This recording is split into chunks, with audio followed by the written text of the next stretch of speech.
महाराष्ट्र चुनाव की तारीखों के ऐलान होते चुनाव आयोग पर भड़की कांग्रेस। कांग्रेस नेता इमरान प्रतापगढ़ी ने कहा, चुनाव आयोग ने महायुति को खूब समय दिया है। चुनाव की तैयारी के बीच बौखलाए शरद पवार, कहा ये बूढ़ा अभी नहीं रुकेगा। शिंदे गुट के नेता नरेश महस्के ने कहा, हम ही चुनाव जीतेंगे। नमस्कार दर्शकों, बहुत स्वागत है आपका। आप देख रहे हैं द न्यूज, आपके साथ मैं सृष्टि मिश्रा। आज जो इंतजार था वो घड़ी खत्म हो चुकी है। चुनाव आयोग ने महाराष्ट्र की तारीखों का ऐलान कर दिया है। इसी बीच आपको बता दें कि महाराष्ट्र में 20 नवंबर को वोट करेगी जनता। अब इसी बीच कांग्रेस पार्टी क्यों भड़क गई? देखिए, कांग्रेस पार्टी इसलिए भड़क गई क्योंकि कांग्रेस को ऐसा लग रहा है कि चुनाव आयोग ने खूब समय दिया है और यहाँ पर चुनाव आयोग ने महायुति को समय दिया है। बता दें आपको, कांग्रेस की आदत है जब यहां पर बार बार चुनाव आयोग पर कांग्रेस गलत इल्जाम लगाती है।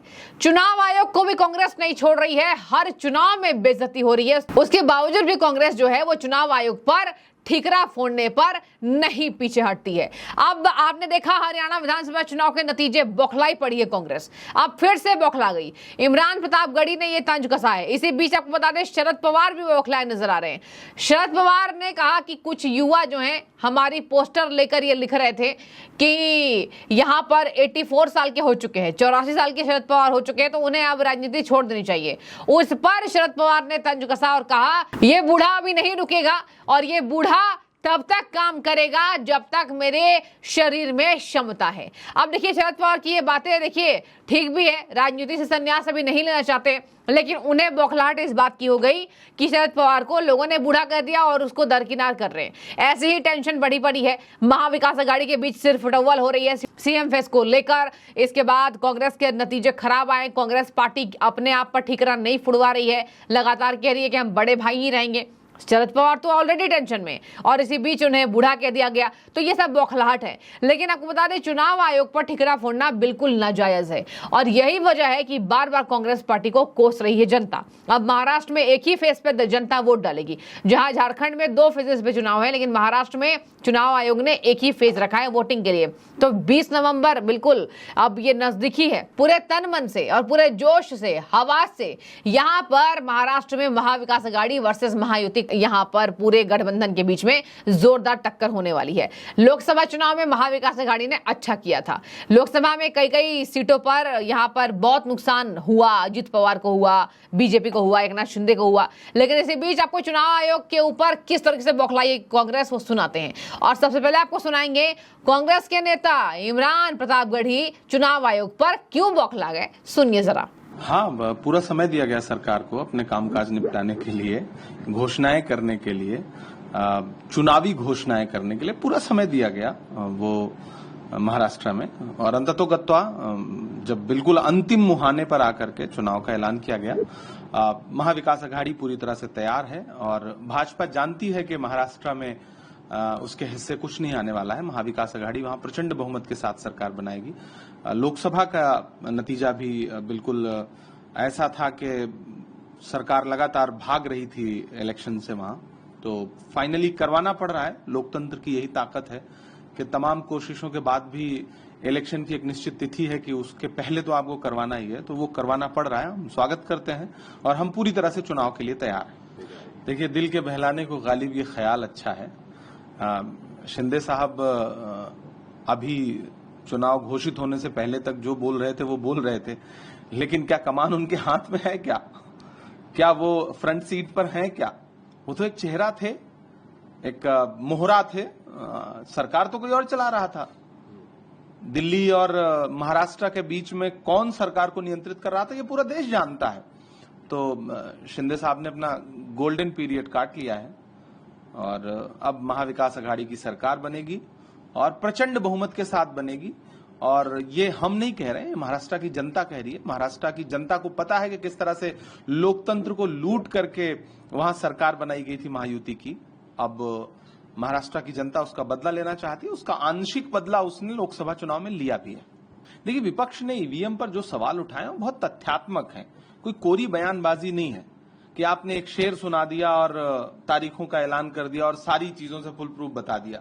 वो तथ्यात्मक आरोप है विपक्ष के, और लिखित में हमने आरोप लगाए हैं।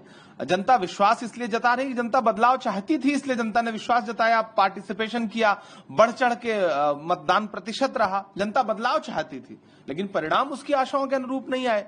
तो इसका यह मतलब थोड़ी कि आप उस पूरे सिस्टम को निष्पक्ष करार दे देंगे और ये कह देंगे कि नहीं, कहीं कोई खामी नहीं है। विपक्ष लड़ेगा उस मुद्दे पर, मजबूती के साथ लड़ेगा, कांग्रेस पार्टी लड़ेगी। अब इमरान प्रतापगढ़ी के अपने बयान सुने। अब मैं आपको सुनाऊंगी कि शिवसेना शिंदे गुट के नेता नरेश महस्के पूरे आश्वस्त हैं कि चुनाव में इस बार जीत हमारी होगी, महायुति की होगी, क्योंकि जमीनी स्तर पर ये योजनाएं लाई गई हैं। और उन्होंने साफ तौर पर कह दिया जहां पर महायुति को ही जनता वोट देगी। और एक बीच यहां अनिल देशमुख भड़क उठे हैं। अनिल देशमुख ने कहा है कि चुनाव महाविकास आघाड़ी जीतेगी चाहे जो है, और जबकि सीटों का समन्वय नहीं हुआ है, इसके बावजूद भी उन्होंने कहा कि हमारे बीच सीटों का बंटवारा हो जाएगा और हमारे अंदर कोई लड़ाई नहीं है। आप सुनिए अनिल देशमुख और नरेश महस्के क्या अपनी अपनी पार्टियों की तारीफ में कह रहे हैं। कि गठबंधन के द्वारा हम महाराष्ट्र में चुनाव लड़ रहे हैं, जिसमें कांग्रेस है, उद्धव जी की शिवसेना है, राष्ट्रवादी की पवार साहब की राष्ट्रवादी है, और बाकी हमारे मित्र पक्ष है, सब मिलकर हम चुनाव लड़ रहे हैं। और अच्छा कोऑर्डिनेशन हमारे बीच में है। जल्द से जल्द हमारा सीट का बंटवारा जल्द से जल्द होगा, उसका हम डिक्लेरेशन जल्द से जल्द करेंगे।